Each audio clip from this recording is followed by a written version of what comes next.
Good morning, everyone, and welcome to another edition of Awaken the World. My name is Garhen, and we have a live Facebook Q&A this morning, kind of a surprise one. We woke up this morning, and the sky is just turning nice and blue now, and we have to get back outside and get a ton more work done today. But it was raining when we woke up, so we thought, well, we got a couple hours this morning before the rains clear away, and we've been busy inside the house. Hello, Linda. Nice to see you. Good morning. Hand wave. Linda still has her coffee. And so do I. Actually, this is coffee number 2, to be honest with you. So we're going to talk about a few subjects that had come up on the Q&A this week, and as soon as Kelly remembers to turn her volume back off, we'll be right back at it. Laundry first and then clean the yard. Yeah, we've had laundry on since this morning, actually. And a little bit of interior housework, and then, we're outside to continue the work. We also do the maintenance for our 10-unit strata as well. We do all the landscaping and the like. So we... just water. Oh, good for you, Linda, because, I don't know if I could live without that first cup of coffee in the morning. Oh, and Veronica's here. It's evening in Spain. Well, hello. Hello, Veronica. Boy, long way. Spain. Beautiful country, though, Spain, Italy, Greece, France. I love visiting all those countries. I was actually born in Europe, and came to Canada at a very young age with Canadian father. And Spain is the countryside is amazing, just amazing. It's like some of it is so picturesque you would think it was out of a really fine piece of artwork somewhere. I mean, it's just unreal to look at it. And Jennifer's here as well. Hello, Jennifer. So we are going to talk about a few things that came up, and we're going to start with the one that's really fun. And the question was, what about pets in heaven? So I've pulled up this little comic, and it says, so your little Bobby. Well, Rex here has been going on and on about you for the last 50 years. And Linda's in Saskatchewan. Excellent. Stubble jumpers. And Northern Ireland, awesome. Yeah, I spent some time in now it's gone right out of my head. They make those sweaters there. The whole village is involved with making those sweaters, and they are some of the nicest wool sweaters in the world. And for the life of me, the name of the village in Ireland is just right off my head. It's near the coast, and absolutely, again, one of those beautiful, picturesque places to visit. And yes, Canada is quite beautiful. I got to tell you, I've been fortunate. I've been all over the globe. Over 50 countries bear my footprints, and their footprints are on my heart. And I have to say, everywhere you go, when you stay out of the big cities and you meet the real people, the people who aren't all stressed out and panicked and surrounded by a lot of negativity and stuff. Every one of us are literally joyful, happy, excitable, passionate beings who just want to live and love and care for those nearest us. And we work on learning to spread that care further and further and further out. That's it. That's the place, Donegal. The sweaters are absolutely amazing. They really are. If you get your hands on one of those, very expensive. If you were to buy it here, very expensive. So we're talking about pets, and I have this little cartoon here, and that really is the truth of it. And we're going to talk about why, so that we can be perfectly clear.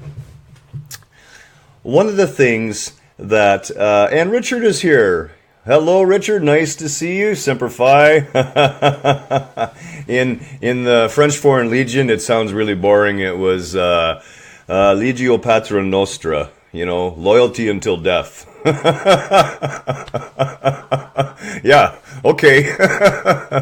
That was a great motto. I didn't die. Lucky me. And Valerie is here too this morning. Good morning, Valerie. Oh, yeah, lots of people. So happy to see you all this morning. You know, let's start the day right then together, okay? Let's just all close our eyes for just a second and imagine that still magical place within us where that candle lies, that candle of our being. Just see that light. Take a deep, conscious breath in and let it out slowly and feel the life that you are. That life is all of us. That life you feel inside you is not your life. That is life. That is all of life. That is all of us, what you're feeling inside of you. It pervades every space, fills every hole, illuminates all the dark. This is what we are. This is this beautiful thing. Pets, absolutely do pets go to heaven. You know, we really have to, maybe back up a step, okay?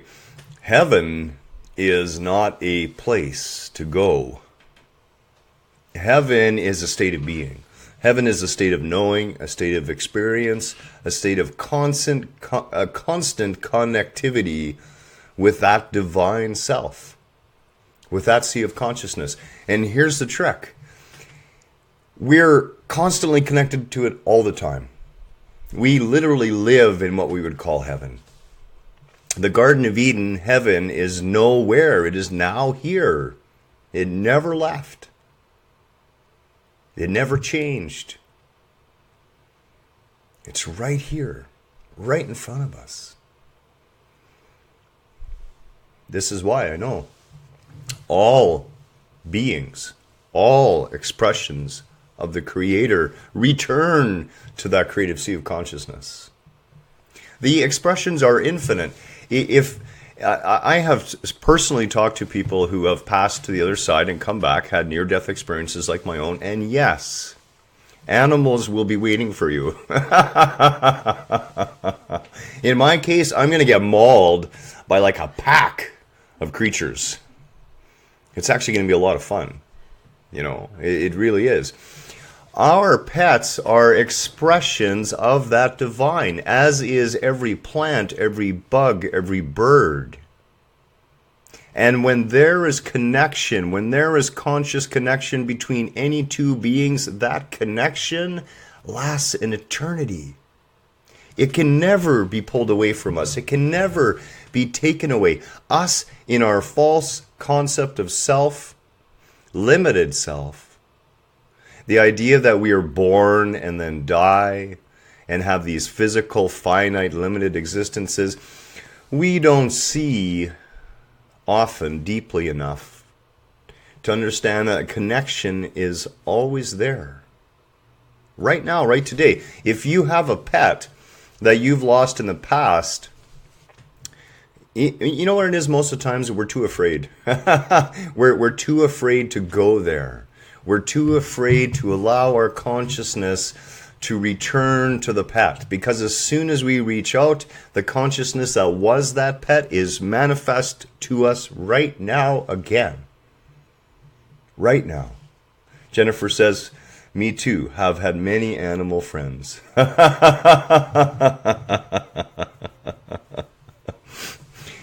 Some of my best friends are animals, actually. They're so much more dependable than people a lot of times.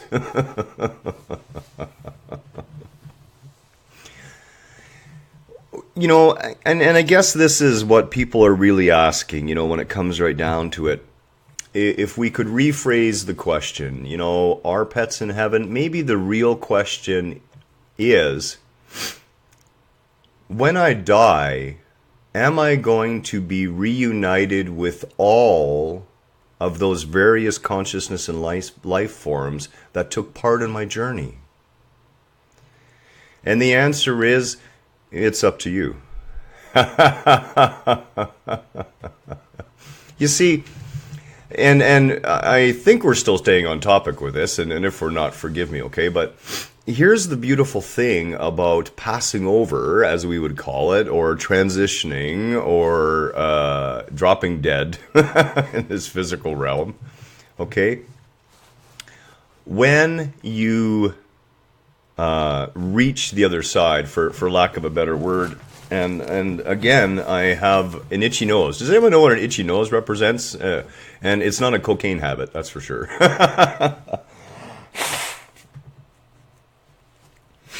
I understand an itchy palm is like money. An itchy nose, I'm not sure. Maybe sneezing powder? So when we arrive on the other side, when you step off this mortal coil, your egoic state of being, all that you are, is intact. And it has to be. Because there is a period of time on the other side, even though time doesn't really apply, okay? This is where things get rather interesting, so bear with the words. Hay fever, it could be. It could be very well be hay fever, although I think it could be Kelly fever too.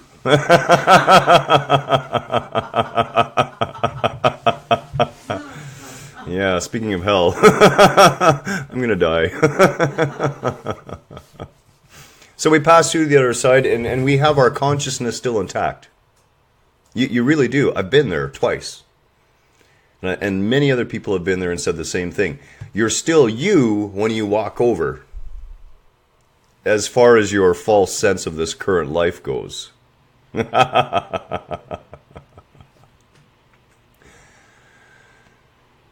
You will manifest to greet you that which you have at your subconscious level determined for yourself. The best possible circumstances. Now, people may say, well, wait a minute, some people who have crossed over the other side have claimed to see hell and then have returned and been quite afraid and turned into Jesus freaks and the whole 9 yards. Absolutely. Now, here's the tricky thing. As soon as you cross to the other side, your thoughts, which are made manifest here in time, okay, think, production. Big space between. There's a reason for that space, and that space, as I've said before, is a safety feature. Because if we can manifest what we thought right away, we'd all be in really big trouble really quick. I know there'd be a lot of really strange-looking dragons flying around, just thanks to my imagination alone. So when you hit the other side, if subconsciously you feel you're going to be in hell, where you're going to arrive in hellish surroundings and you are instantly going to not want to be there. And in that moment, you will cease to be there. You will come to what is more like a waiting ground, a meeting ground, a place where you will be met by that which you have determined is best served to meet you. And then the unraveling of your journey of evolution through here will become clear. And yes, the pets, those connections we make in life, they are eternal. They follow us and are part of our being and meld into that all magnificent whole for all eternity, can never be separate. Always here, right now. Another of the subjects that came up, and we've addressed this before, but we'll redress it, and that's not an issue, okay? Debbie had asked about praying and prayers, and, are they valuable? And as I've said, praying to me is nothing more than gratitude and an honest desire for myself and others to continue to wake to the higher consciousness that we are. Hi, Veronica. Thank you. Wonderful news. It is wonderful news, and I speak from experience. I've been over there a couple times, and as I said, if you haven't seen my near-death video on my first near-death experience, give it a watch. It's kind of fun. I hated God the first time I died, boy. If there was someone who was doomed to hell, it was me. I had killed a bunch of people already as a soldier. I didn't like God one bit. Hated religion, hated everything it stood for. And I was met by this loving presence that disarmed me in a heartbeat. It really did. Prayers. As I said, my only prayer is one of gratitude and an honest desire that everyone continue to awaken. You know, prayers are a funny thing, and we have to understand what we're doing when what we're actually doing when we pray. What we're doing is we are taking focused attention and intent, right? Focused attention and our intent. And we are mindfully and oftentimes with ceremony, depending on how you pray, putting that out into that sea of consciousness. Now here's the tricky part. If you sit there and pray to God for, I wish I had more money. If that's your prayer, I wish I had more money, you are going to experience exactly that. You are going to experience the wish for more money. And here's why. When you say in your mind, I wish for more money, what you're also saying is there's not enough. I don't have it. It doesn't exist. It's not there. And the universe says, your wish is my command, as you wish. Whereas when you reaffirm in your prayers the existence of what your faith and knowing represents, that there is an unlimited abundance and that everything that you need to complete your journey here will be provided to you, then your prayer can turn into one of only gratitude. And yes, it is not easy when there's a notice on your front door and you have 2 weeks to get out of your home and you can still pray a prayer of gratitude. You see, we get really tied up in this. And the reason we get tied up is, part of our egoic being, part of our sense of self says, well, this shouldn't be happening to me. Why is this happening to me? I see all these people around with so much. Why do I have so little? What have I done wrong? And of course, our society helps you buy into that too, right? Because more is success and less is failure. And many of us do buy that. The prayerful intents of others to send us good vibrations, loving energy, of course they work. Because it's one. You cannot put a positive prayer out there anywhere in this universe and have it not affect the whole of creation. And that's really the hint. We are here to learn to be conscious creators. Why? Because our future is so much more grand than I think any of you are really ready to hear yet. So we're going to save that one for maybe Christmas this year. And at that time, I'm going to tell you all what your future is. All of us. What all our futures are. And it is more glorious than you can possibly imagine. Understand, though, that which you intend manifests itself. That prayer is nothing more and everything that is that. So when you sit there in mindful intent in prayer and you pray for the well-being of someone else, that positive vibration echoes through all of eternity. Echoes through all of creation, from end to end. Simultaneously, faster than the speed of light, at the speed of thought, you can raise the vibration and consciousness of the entirety of the universe. That's how powerful you are. Never kid yourself.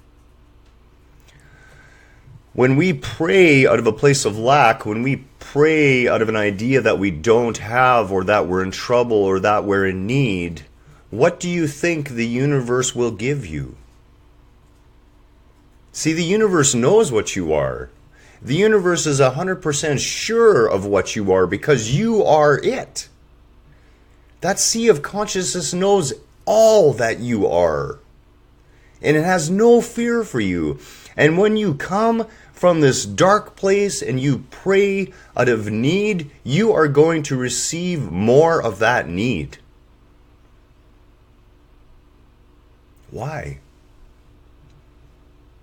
Why would God, the sea of creation, give you more of what you're asking to be taken away from you? The answer is pretty obvious. Because it knows you can handle it.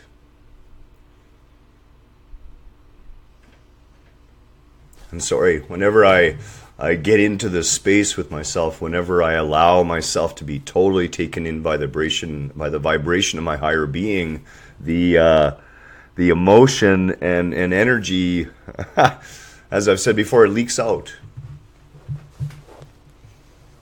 Because when I focus my attention on my higher self, the bliss, the untold magnificence of our existence threatens to blow my being to pieces.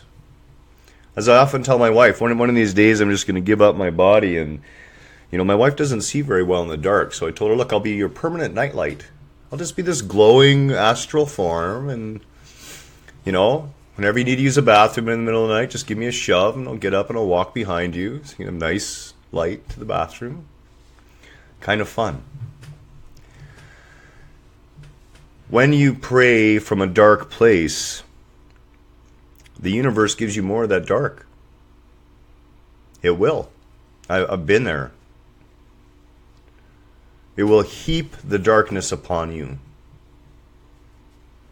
And you will feel lost.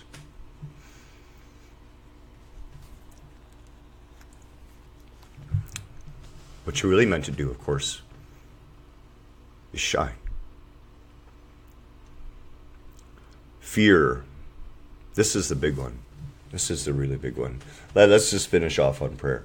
So prayers, I guess the best advice I can give you is pray from that powerful space. Not from a fearful place. I think of Christ, and I think of him in the garden, and that's one of those moments where the raw humanity of the man was evident. Right? Take this bitter cup.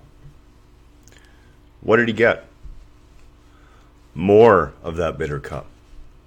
Why? Because all of creation knew he could walk right through it. Same as you. Same as any of us. I can't tell you what's up with me this morning. I think it's a combination of really tired over the last couple days and a lot of higher vibrational states going on with spring and the evolution of our species and all the things I've been involving myself lately in moving ourselves forward as individuals and as a collective whole. And it's powerful and it's wonderful and it's fantastic. And I see this shining future for us that is just a choice away.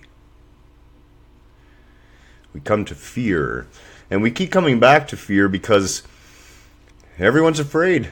I get this all the time. The number of people who come to me in fear over whether they should pursue what their heart tells them, fear over relationships, fear over their future, fear over jobs, fear over money. I live with that same ego.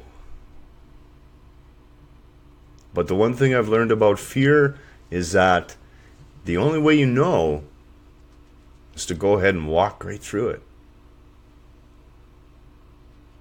You see, sooner or later, we have to take the risk that our heart is asking us to take, begging us to take. Freeing that creativity, freeing the truth of our being. And when you don't, look what happens to you. Look around you. Look at the dysfunction that begins to develop. Look at the relationship issues. Look at the financial issues, the going outside of yourself because you feel like you're missing something. We talked about this yesterday with objects and possessing things. You know, it can be so hard to explain the beauty of the perceived suffering we go through. And I say it's perceived because it is not that which you think you are. It is not that voice in your head that suffers. We perceive the suffering happening to us. But honestly, it is the sea of creation. It is all of creation that suffers upon our behalf. Not us. And that suffering gives life. It causes us to look up out of our perceived depths, the hole we're in, the fear, the darkness, and ask, is there not more?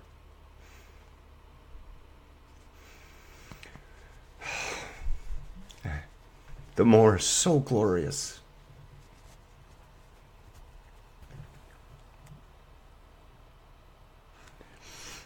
You know, I woke up this morning and I realized that in the hour between the moment I woke up and the time I finished my breakfast, 650 children had starved to death already.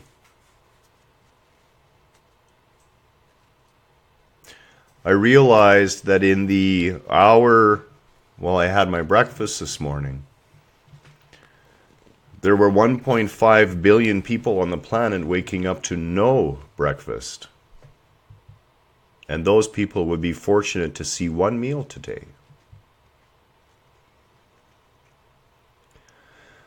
I woke up to a world where pipelines and companies that own them can legally sue governments for failing to allow them to be put into place. And my heart was heavy.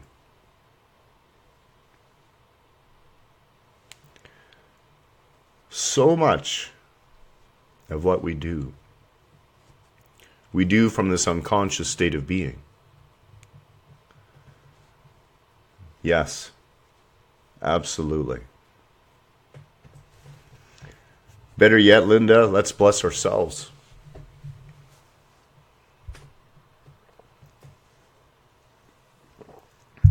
Because indeed, we have that same power.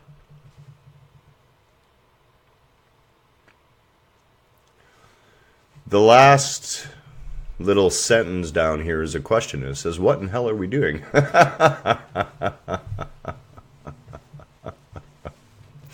And I've determined, actually, that no, there is no such place as hell. I mean, I could tell you that hands down. But we'd sure try and make it here.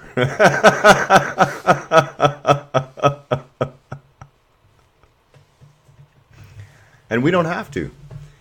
You know, we can choose every day to be that blessing. As a matter of fact, that's how God operates. You know, Kelly kind of said that today. We were talking, and she says, you know, well, people just want to know, like, why doesn't God just show himself? Oops. That's the thing. Most of us want some Zeus-like figure, Santa Claus dressed in a white flowing robe with a little golden tie and some nice sandals and some long flowing hair that moves by itself as if there's a little bit of a breeze doing it all the time. And we want that being to appear in front of us, and we want that being to say, I'm God, I'm real, and then fix everything that we perceive as wrong. Linda says it's so hard to see the world as so much hate and anger. Love and blessings are the answer.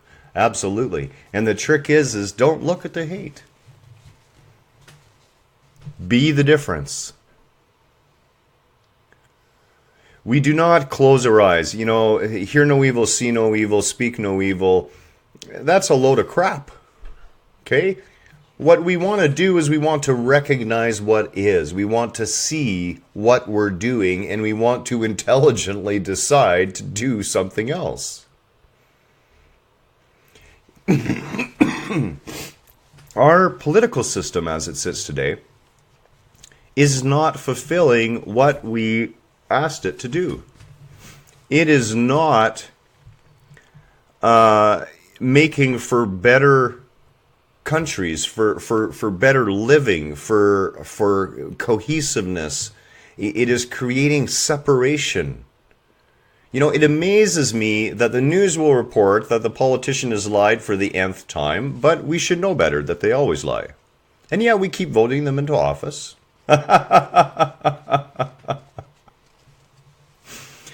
Linda's absolutely right. Linda says, God shows us signs all the time, but people have to notice and listen to what is being said or shown. And we've talked about this. There is nothing that you cannot look at or see that is not speaking to you and speaking to all of us in some way. It is our state of being that determines whether or not we're getting the messages. And as always, our loving Creator, that sea of consciousness, nature, delivers those messages softly at first. Why? Because we're here to have fun. The sea of consciousness wants you to play and express the highest creativity, the highest expression of you that you can possibly imagine. That's what you're here to do. So the whispers start. And we get the whispers quietly at first. And then the whispers become murmurs. And then those murmurs become louder still. And eventually, when the shout doesn't work, out comes that handy old baseball bat. And life starts the process all over again. First we get the Nerf bat to the back of the head, and then we work right up to the titanium Louisville Slugger Special. Until we finally get the message, okay? What is the message? The message is hell is the state of our being when we live from the little self. The place where life is happening to you, where you fail to realize that life is happening as an expression through you. And it's happening as an expression through all of us. You know, as Linda said, we can, God shows us the signs. And we do need to be blessed. But I would say this, be God. Because you are. Not an egoic sense. Don't take that to your head, okay? But take that for what it really means. The next time someone is in front of you, understand that God's too busy somewhere else, so He sent you to deal with what you see. Every single thing that comes into the field of your awareness, every single thing that comes into the field of your consciousness is an opportunity for you to grow, to evolve, to assist the growth and evolution of another. This is the gift of our being. This is the gift of working together. This is the glorious life in which we live. And when we talk about fear, this little comic came up. I thought it was quite cute. Gerald sensed that more than his reputation was riding on the success of the presentation. And you notice what's in the audience. It's an audience of foxes, and there's a chicken sitting on the stage.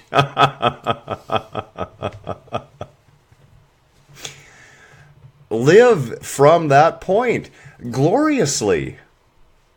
I got to be honest, I had real troubles with the dark when I was young.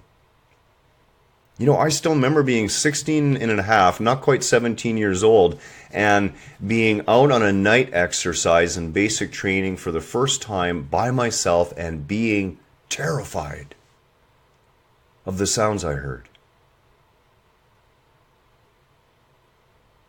Years later, I would be at the point where I would spend months in the jungle alone,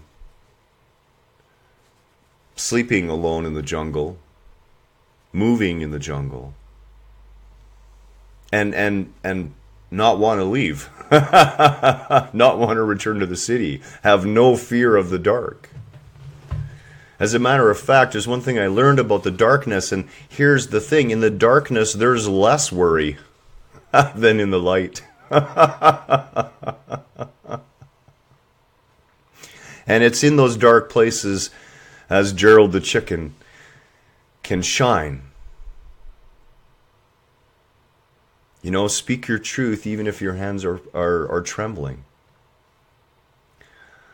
There was another little comic that came up related to fear, and this one I really laughed about, okay? I kind of released a prayer, and I told God, protect me from my enemies.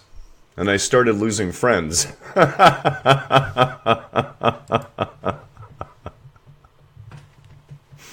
And again, we see, you know, there is no fear. If you pray in regards to one of your fears, you're going to receive that fear heaped upon you even more. Why? Because all of creation knows what a powerful being you are, and it wants you to walk through it. It wants you to see the light and then be that light.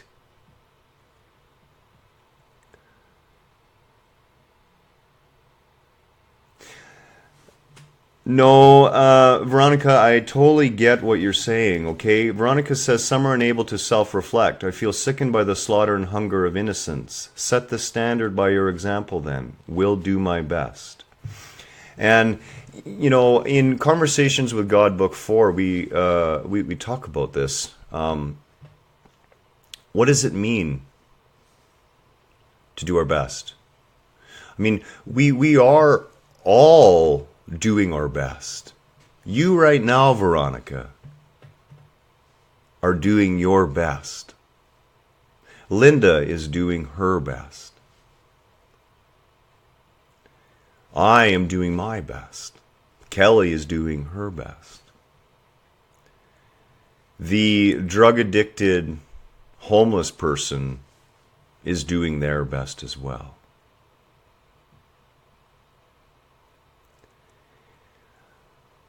God gave us all a beautiful earth to respect and enjoy. He bestows us to see. We are to be kind and compassionate to others.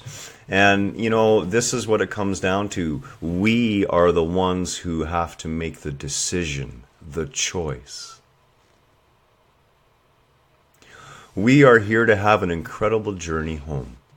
As a matter of fact, we never left home. We are simply in our own yard, in our own playground. And we need to reaffirm and start to value these so-called feminine aspects of our entire being. We have to walk through our fears. Absolutely. There is nothing that you could have ever done in your life that the sea of consciousness holds against you. Nothing.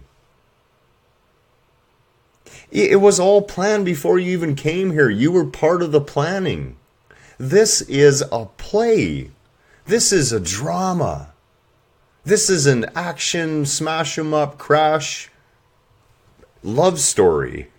And all of creation is waiting for the next episode. What are humans going to do next? What are humans going to choose next? What do we choose? Do we decide to choose, as Linda says, as Veronica and others have said, do we choose love? Do we choose joy? Do we choose the recognition of ourselves in another? It's bitter at first, sweet honey in the end, as Buddha says. It takes real work to discipline the mind, to help bring the mind around to the right state of being, Because your mind is this amazingly powerful creative instrument. And whether you are consciously aware of it or not, we are creating with it all the time.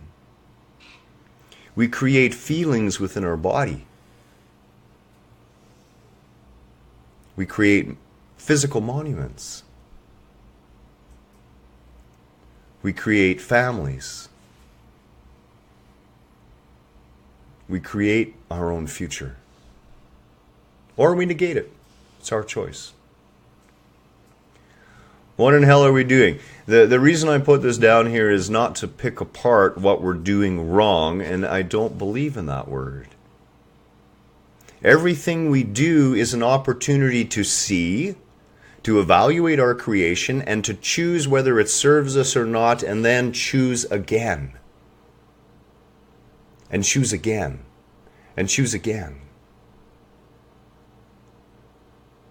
And yes, it's very hard sometimes to sit and watch the slaughter of the innocent. The hunger of those on the street when we all have money in our pocket. What are we being shown, though? We're being shown where we have to become more compassionate, where we have yet to see the other in ourselves. And yes, as Linda says, meditating is a fantastic way. And why? What does meditation really do? Meditation trains the mind. Meditation brings the mind eventually to a place where there is more space than there is noise. And in that moment, you have emptied your cup enough for grace to pour in, and you will have what we would call a satori or transcendental experience. And you will experience what the actual state of your being is right now.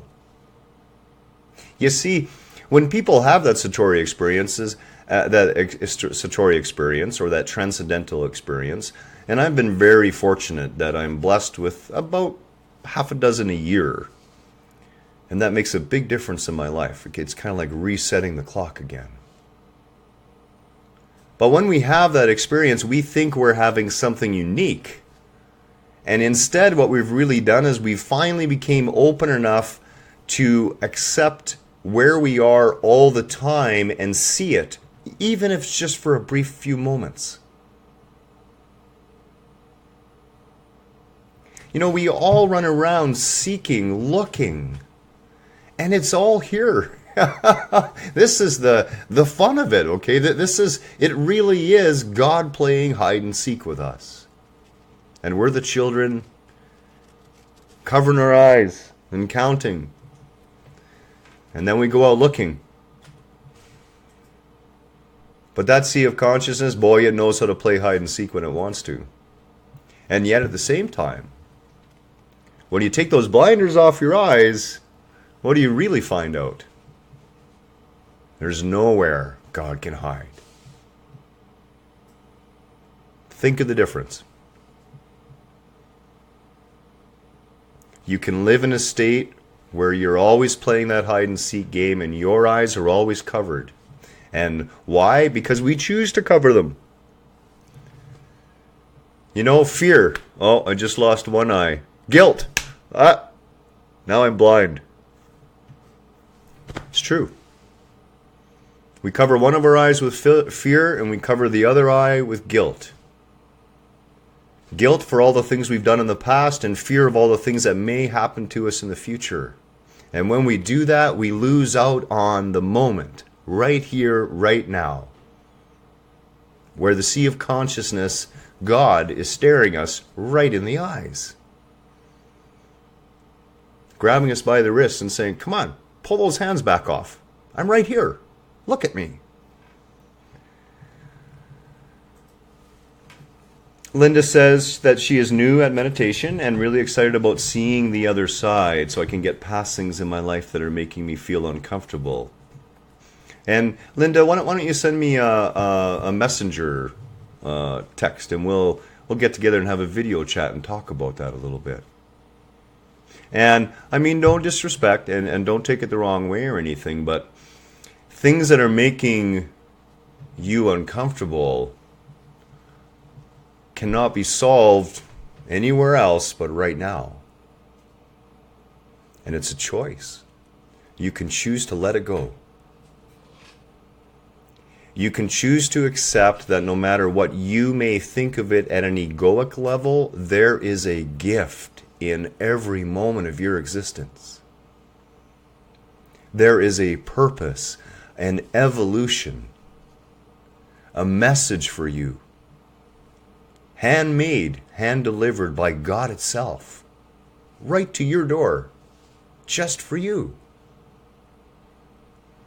If you haven't watched the video on perceptions yet, on understanding the difference between our thoughts and our perceptions and what perceptions are, give it a watch, because it really comes down to this. We are these amazing, powerful, spiritual beings here working out a human experience. Why? For the sheer joy of it, for the evolution of it, for the opportunity to play. That which makes us uncomfortable gives us room to grow. It is truly a gift when things cause us to suffer. Because in that suffering, we are awoken from our own complacency and we can step forward consciously yet again.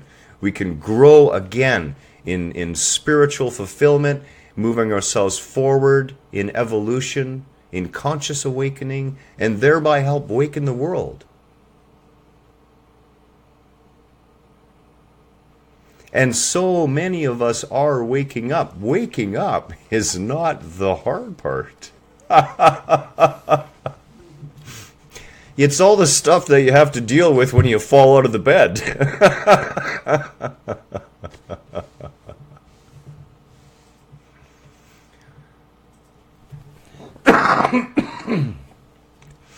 I don't think there's a person here today, I don't think there's a sane person in the world that looks around them and doesn't say, wait a minute, things aren't looking so great. We're not really accomplishing the things that we're saying we want. And how are we even really civilized as a race yet? And we could start to judge that. We could start to look at our own lives. I have the specter of cancer over my head 3 times now, and it will come back and it will likely kill me one day. And you know what? That's okay. If it happens soon enough, I will stream my death live. Why? So people can learn that you have nothing to fear.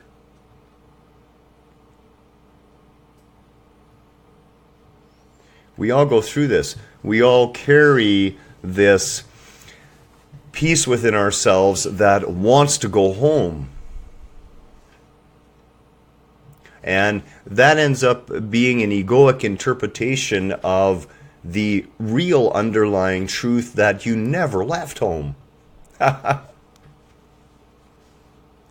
Heaven isn't somewhere. Heaven is now here. Choose it. Choose your higher version, your highest version. Imagine to yourself what heaven would be. Write it down. And then start to create it. And watch it become manifest around you. We all have this power. We all have this ability. And the more of us who work together, where 2 or more are gathered in my name, power beyond imagination.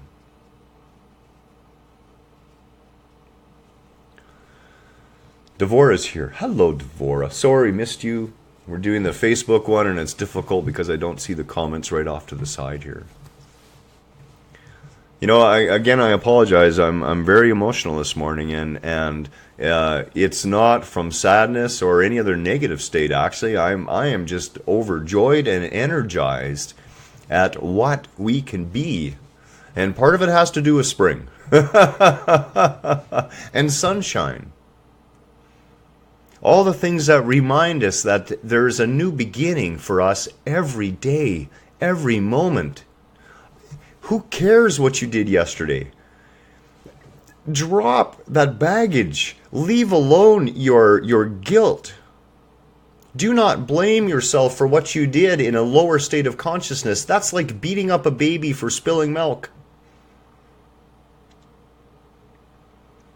Let go of the concept that you're supposed to know everything, that you're supposed to get it right all the time, that you're supposed to be some way.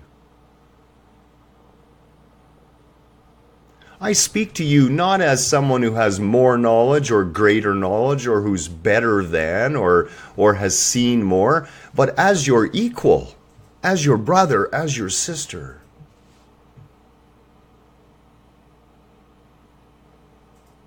And you know all this. When you look inside your own heart, you know all this already. I'm just repeating to you what you already intrinsically know in your own being, that you are powerful beyond measure. You have the power to limit yourself as well. That's free choice. That is free will. You can make yourself as small and as insignificant as you choose, but you cannot fool the sea of consciousness. Your life, your journey here is one of magnificence. It is one of growth, of evolution, of joyous expression of being. And until that point where we all live in that conscious connection at all times, remember that even in the depths of your sorrow, even in the depths of your pain, even in the depths of your suffering, you cannot be harmed.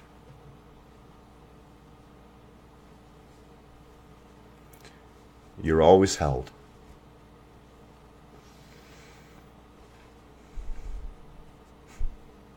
There's no place you have to go.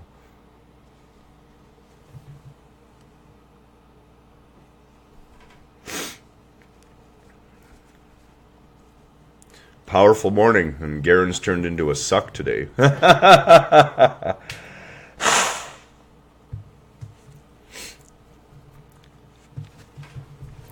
Our futures, our lives in this present moment, in this day and time, and I have to admit, the reason I started this whole thing up is as I looked around me and I said, I'm sick and tired of focusing on the negative all the time. And I was a really negative guy. People are stupid. Look what we do. We're destroying our planet. All those things are true. Well, not the people are stupid part. We can do some pretty dumb things, that's for sure. All those things are true. We have to be aware of them, but being aware of them does not mean focusing on. It means looking at it, choosing whether it serves us or not, and then making a higher choice. Who? For ourselves, first and foremost. And when we do that for ourselves, we are able to start manifesting that new experience out to others to see. Our strata around here has been a prime example. Kelly and I get out there and we do a lot of work outside. We really do. And the more work we're doing outside, the more we're communicating with the neighbors, the more we notice neighbors are coming outside as well. Oh, yeah, I'd love to see a new plant there. Hey, I've got a spare grass for you. Would you like it in your little front bed? What we offer to others is the best experience. It also shows us ourselves.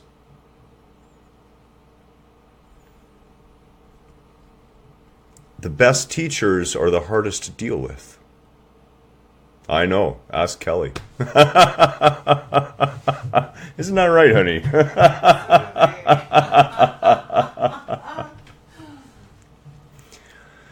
We love you all. I love you all. Kelly loves you all. You love each other whether you know it or not. Why? Because love is all we are. Anything else is part of the dream, part of the illusion. Take that home with you today. Or you probably are home. Take that into your heart, okay, that you are love. That there is no part of you that is limited. There is no part of you that is bad or wrong or not good enough or not worthy.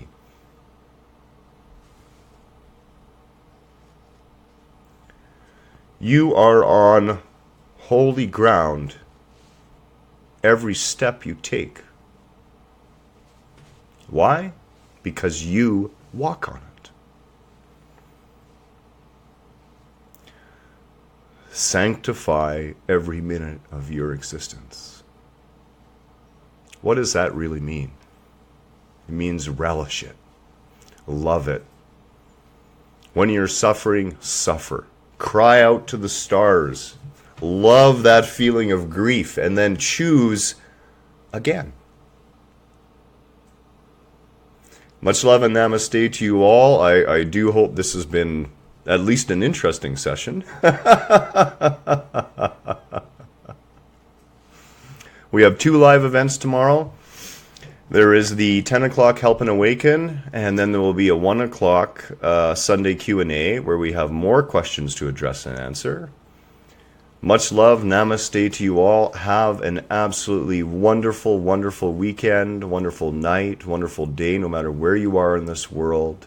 And know that no matter how far we are apart, we are all one. We're all connected. And the next time you run into trouble,